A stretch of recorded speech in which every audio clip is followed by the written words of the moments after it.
A crise acabou de chegar num lugar que nós nunca imaginaríamos que seria possível. Quando ela chega nesse lugar que eu vou te mostrar, é porque nós estamos no limite do colapso. A emergência nacional declarada contra o Brasil. Essa medida vai ser publicada no Federal Register amanhã. O documento afirma que integrantes do governo brasileiro estão perseguindo politicamente um ex-presidente do Brasil, sua família e seus seguidores, o que está contribuindo para o declínio deliberado da justiça no Brasil. A medida também cita censura e prisão por parte do Supremo brasileiro. Essa decisão ela é a base para sanções. Foi aplicada a lei Magnitsky contra o presidente do Supremo, Alexandre de Moraes, para poder bloquear ativos financeiros, tanto de Alexandre de Moraes e seus parentes.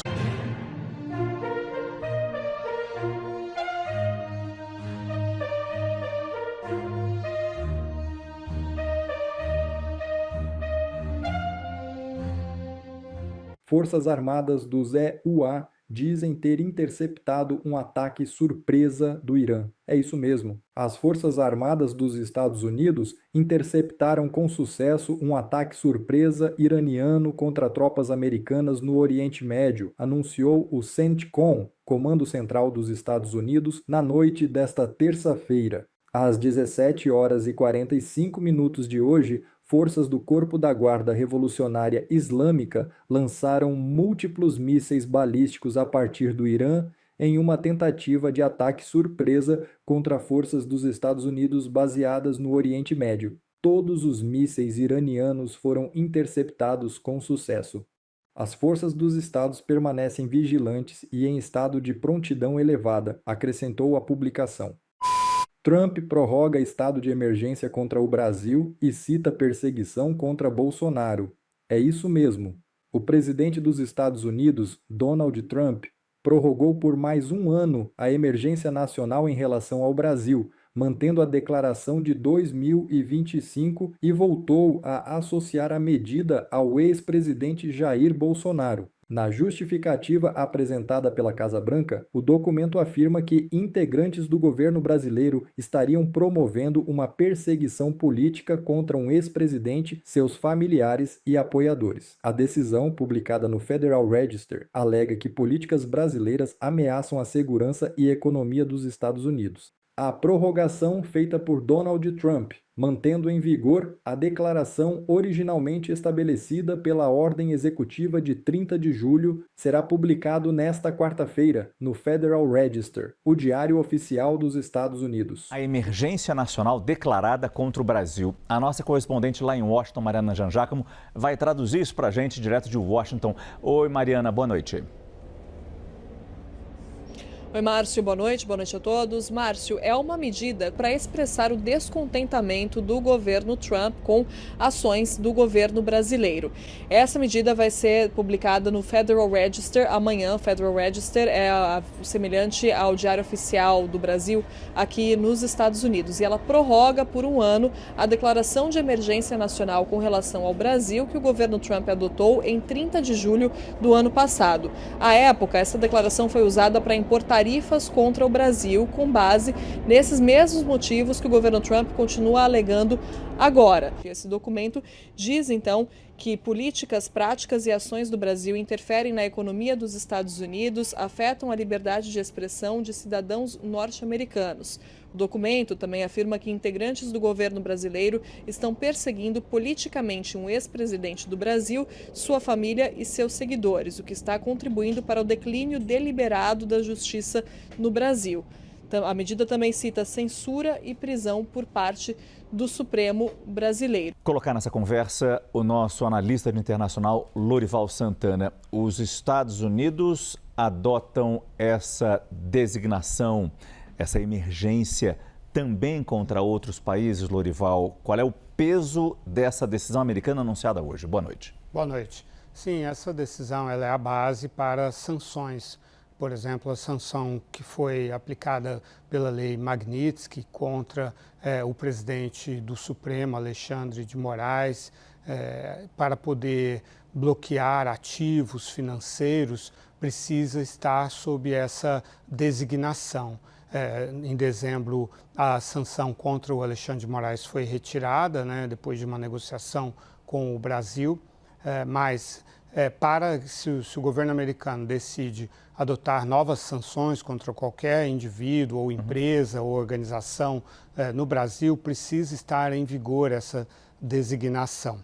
De fato, como a Mariana explicou, ela não tem efeito comercial, porque a Suprema Corte derrubou essa vinculação, mas ela tem esse efeito das sanções. É interessante porque, tradicionalmente, existem 46 entidades, organizações e países que estão sob essa designação pelos Estados Unidos, e normalmente são os países mais comuns, que comumente você identifica com isso. O Irã, desde 1979, a Rússia, depois da invasão da Crimeia, Belarus, a Coreia do Norte, a Síria, Cuba, Venezuela, Myanmar, Zimbábue, Nicarágua, Sudão do Sul, são os países que costumam ter esse tipo de designação. Mas agora, depois que assumiu nesse segundo mandato, o presidente Trump acrescentou outros 3, além do Brasil, que não costumavam estar nela: México, Canadá e China. Por quê? Por causa da questão das drogas. Se aplica ao Brasil motivos políticos. Essa designação está associada ao interesse de Trump de pressionar o Brasil para não adotar legislação que faz o que ele considera uma censura contra as redes sociais americanas, que obriga essas redes a entregar informações sigilosas sobre usuários das redes, segundo o Trump, também que cobra impostos sobre essas redes. Tudo isso é considerado uma ameaça à segurança nacional dos Estados Unidos. Então, existe também todo esse arcabouço relacionado a esse interesse muito grande que o presidente Trump tem de pressionar o governo brasileiro e a justiça brasileira em relação a isso. Você, nessa parte final do seu comentário, falou tudo o que foi dito quando os Estados Unidos lançaram a Lei Magnitsky contra Alexandre de Moraes. Ou seja, com essa renovação dessa lei de emergência, isso poderia vir a ser aplicado num outro momento. Exato, fica à disposição né, do presidente Trump, do secretário do Tesouro, né? E isso está separado de outras sanções que são os dos vistos, a suspensão dos vistos, tanto de Alexandre de Moraes e seus parentes, quanto do ministro da Saúde, Alexandre Padilha e seus parentes. Isso o Departamento de Estado tem autonomia para fazer independentemente dessa designação, isso está dissociado. Mas a Lei Magnitsky e outras sanções econômicas contra organizações, países e contra pessoas dependem dessa designação por um decreto de 2017 do próprio presidente Trump. A crise acabou de chegar num lugar que nós nunca imaginaríamos que seria possível. Quando ela chega nesse lugar que eu vou te mostrar, é porque nós estamos no limite do colapso. Ou talvez o colapso já foi iniciado. Vamos relembrar. Primeiro começou com a revolta do supermercado. Todos os dias, milhares de brasileiros revoltados gravando vídeos dos seus próprios celulares, né, indignados com o custo de vida e o preço da carne, do arroz, do feijão, do vinagre, do óleo, do açúcar, de tudo. Tudo está mais caro. E essa crise, ela ficou bem marcada na história do nosso país com vídeos como esse. Papo reto mesmo. Pensa bem antes de votar no Lula, velho. Pensa bem em quem vocês vão votar, fala a verdade. Porque tu mora sozinho, tu e tua mulher, velho. Ah, mano, quero comer contra filé. Comprar um quilinho ali, vida. Toma, a brincadeirinha aí. Vai se fuder. A revolta dos supermercados. Também tem a revolta das lojas, do Aluga-se, né? A expansão da maior franquia que o Lula já criou, que é a do Aluga-se, que são vídeos como esse aqui, ó. Aí, pessoal, o PT conseguiu arrebentar com o país em 3 anos com a economia. Como que foi chegar a esse ponto, pessoal, o comércio brasileiro? Como que foi chegar nisso aqui, ó? Estou no Brás, pessoal. Dia de sábado, vai dar 8 da manhã, estou no Brás. Como que em menos de 4 anos, o cara conseguiu fazer com que uma das maiores potências, que é o Brás, ficar dessa maneira aqui, pessoal. Vídeos como esse circulam todos os dias no Brasil. os pontos comerciais das cidades, e aqui nós estamos falando do Brás, um dos principais pontos comerciais do Brasil. Quem é de São Paulo conhece muito bem. O Brasil inteiro conhece porque o Brasil inteiro costumava ir aí para fazer compras. Só que aí veio a narrativa do governo que é o quê? Ah, mas esses polos comerciais, eles estão aparentemente vazios porque as pessoas estão comprando online. Isso aqui eu já provei que é mentira, porque a compra online ela representa em torno de 5 a 6% do varejo no Brasil. Ou seja, não houve uma transição da compra física para a compra online para explicar esse esvaziamento, né, das ruas dos polos comerciais e do fechamento das lojas, que a maior franquia hoje no Brasil é a Aluga-se. E agora eu quero mostrar para você onde a crise chegou. Mas antes de te mostrar onde a crise chegou, eu preciso que você entenda isso aqui. Todas as grandes cidades do Brasil têm um centro de distribuição, que é onde eles recebem os produtos agrícolas, verduras, frutas, legumes, e de lá distribuem para supermercados, mercearias, verdurões. Esse centro de distribuição ele sempre é muito cheio e muito movimentado. Porque é ali que entra, é o que linka, o que conecta o produtor rural com o consumidor final. É ali que você recebe na cidade toda a produção da região agrícola, certo? Pois bem, olha isso aqui. Isso aqui é algumas imagens do que é o Ceasa. É o que eu quero falar agora. Ceasa são centros de distribuição, tá bom? Que distribuem o Ceagesp, tem aqui, por exemplo, o Ceagesp, gigantesco o Ceagesp, né? Ceasa de São Paulo. Então é aqui onde as pessoas vão lá para buscar os legumes, verduras e frutas e levar para outros pontos de venda. Aqui é o atacadão do legume e da verdura. Isso aqui é extremamente importante em qualquer cidade grande, até de médio porte. Dito isso, vou mostrar para vocês agora como que a crise está atingindo o Ceasa. E fruta, pessoal, não vende mais não. O povo também tá entregando agora online a mexerica, pessoal. A banana tá indo pelo Mercado Livre, pessoal. Não é possível, porque... Olha aí como é que tá aí, ó. 10 horas da manhã, pessoal. Olha lá o mercadão lá. Como é que tá aí, ó. A zona cerealista, a área das frutas, pessoal. Maicão do Brás quer saber o que aconteceu, pessoal. Com o movimento aí, pessoal. Maicão do Brás quer saber. Contra fatos no argumento. Jaca também tá indo pelo Shopee, pessoal. O que era Ceasa? O que era Ceasa? Foi só Lula entrar para acabar com tudo. Alô, meu patrão. Eu tô perguntando aqui o povo. O que era Ceasa, meu irmão? O que era Ceasa? Foi só Lula entrar pro negócio acabar. Olha. Faz o ela aí, ó. Aí, ó. Flávio Bolsonaro vem aí pra salvação da pátria aí. É ou ó. não Bora é, votar vai? nele, bora ver da vitória, viu? É, aí, ó. Segue o irmão aí, ó. Segue o varão aí, ó. Segue o varão, segue o conselho, porque desmantelou. Tô perguntando o que era essa Ceasa, meu amigo, o que é hoje. Tá tudo acabado. Tá ou não tá? Tá desmantelado o negócio ou não? Desmanteladão, Tobão. Meu Deus, a gente faz assim um zoom assim, ó, ali, ó, patriota, patriota. Aí, ó. Tá tudo acabado, Tobi. Acabou, Tá, não tá? foi tudo, Tobi. Meu Deus do céu. Meu amigo, não dá não, não dá não. Ei, não dá pra continuar desse jeito não, meu amigo. Tá desmantelado. Flávio Bolsonaro na cabeça. Aí, ó, ninguém quer mais não. Bolsonaro. É ou não é? É o filho do mito, Acabou. Acabou, filho. Essa é a pior administração do Brasil. A pior administração do Brasil. Lula é o pior administrador. Lula é a pior coisa que aconteceu no Brasil, é Lula. Eu não sei não, mas eu acho que esse cara não gosta muito do Lula. Ceasa vazia. Aqui em Goiânia, em todas as cidades do Brasil, as capitais. E não tem como falar que, mas o povo tá comprando online. É que nem ele falou, o povo tá comprando banana online. O povo tá comprando laranja, a mexerica agora é online. Não, o povo simplesmente não tem dinheiro para comprar mais. E aí os estabelecimentos ficam vazios, os centros de distribuição estão vazios.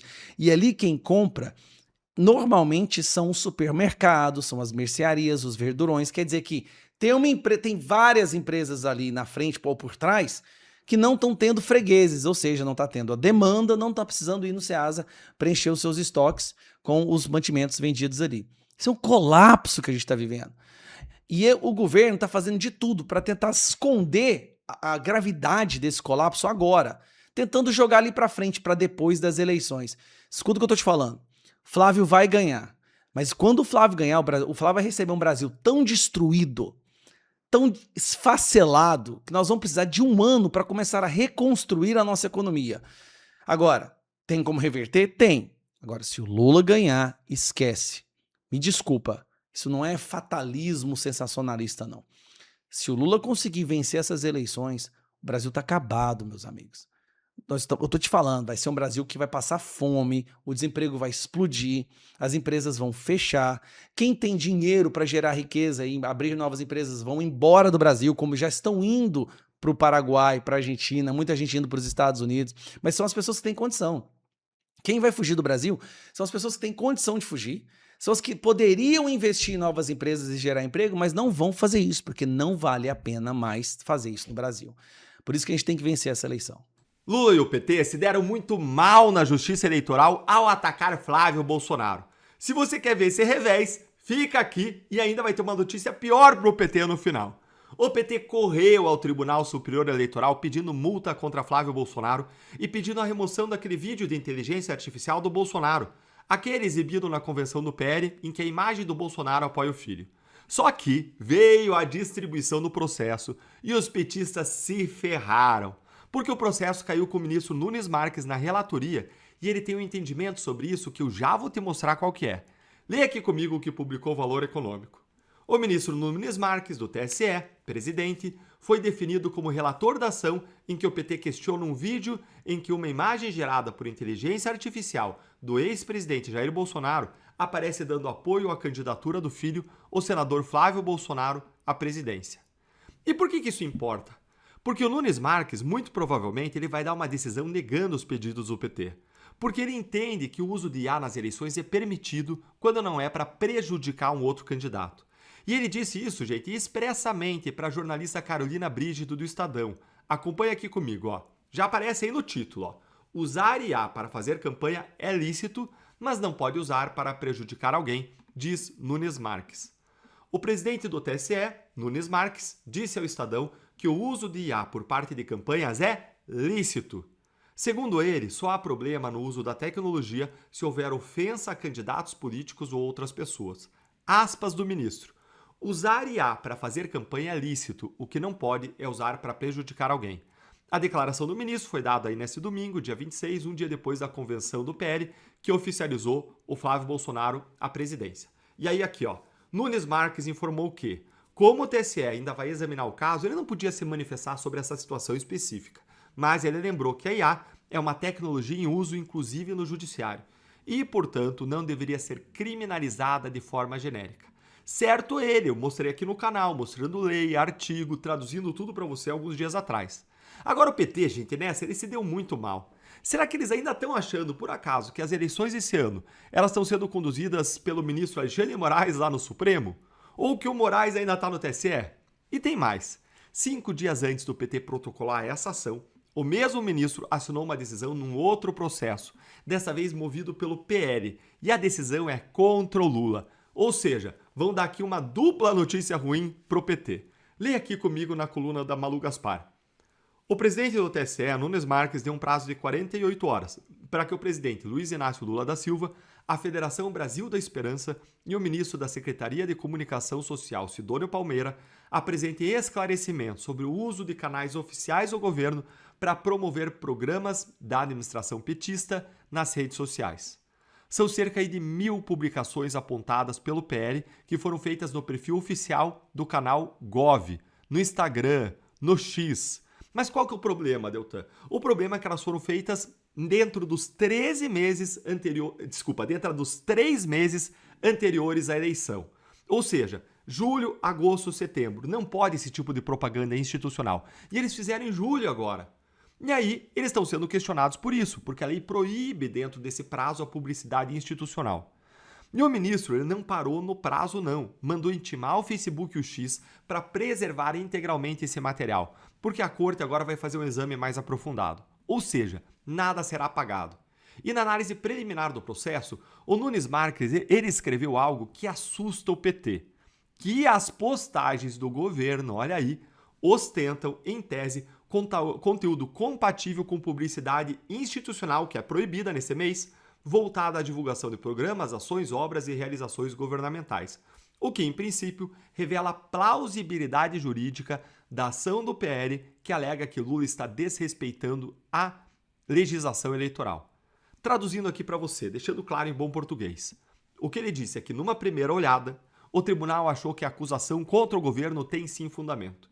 E isso aí pode resultar em abuso de meio de comunicação oficial, o que dá até, em casos fortes, mais extremos, inelegibilidade, em casos que têm potencial de dano. E isso vai ser discutido. Isso aí tem ou não potencial de dano? Será, gente? O que vocês acham? Se olhar aqui a matéria inteira, ela mostra que eles usaram as redes sociais para fazer propaganda do gás do povo, do pé de meia, investimento recorde na agricultura familiar e por aí vai. Ou seja, eles estão fazendo, ao meu ver, aqui propaganda eleitoral disfarçada de propaganda institucional. Isso desequilibra o pleito. E a ironia fica completa quando a gente lembra do que o próprio Lula disse sobre essas regras eleitorais no dia 2 de julho agora, ao inaugurar uma obra. Olha o que o Lula disse. Mas fazer visita sem poder falar nada? Só visitando assim? Papagaiada desgraçada. Sim, gente, foi isso que o Lula disse sobre a lei que protege a igualdade da disputa, que impede quem está no poder de usar a máquina pública para se promover, o que ele chamou aí de papagaiada. E essa mesma lei eleitoral que o partido dele agora quer invocar com fervor de convertido, quando o assunto é punir o Flávio Bolsonaro. É a lei de propaganda, que o PT está usando contra o vídeo de IA do pai do Jair Bolsonaro, a imagem do pai apoiando o filho. Eu já expliquei aqui no canal, artigo por artigo, por que essa acusação contra o vídeo do Bolsonaro ela não se sustenta. Você pode conferir aqui, nesse canal, a minha análise jurídica sobre isso. E agora a decisão, gente, está com o presidente do TSE e nós vamos acompanhar cada passo, tudo o que acontece aqui nessas eleições, aqui no canal. Se você quer receber mais análises jurídicas, políticas, eleitorais durante as eleições, se inscreve aqui no canal e me responde. Quem chama a lei eleitoral de papagaiada, pode exigir que ela seja aplicada contra o adversário? Conta pra mim, curte o vídeo e vem virar membro para apoiar nosso trabalho. Grande abraço e até o próximo vídeo. Bom pessoal, esse foi mais um vídeo. Eu espero que vocês tenham gostado. Se vocês gostaram, deixa o like aqui para fortalecer nosso canal. Logo eu volto trazendo mais informações da política para vocês. Um forte abraço, fiquem todos com Deus e até a próxima.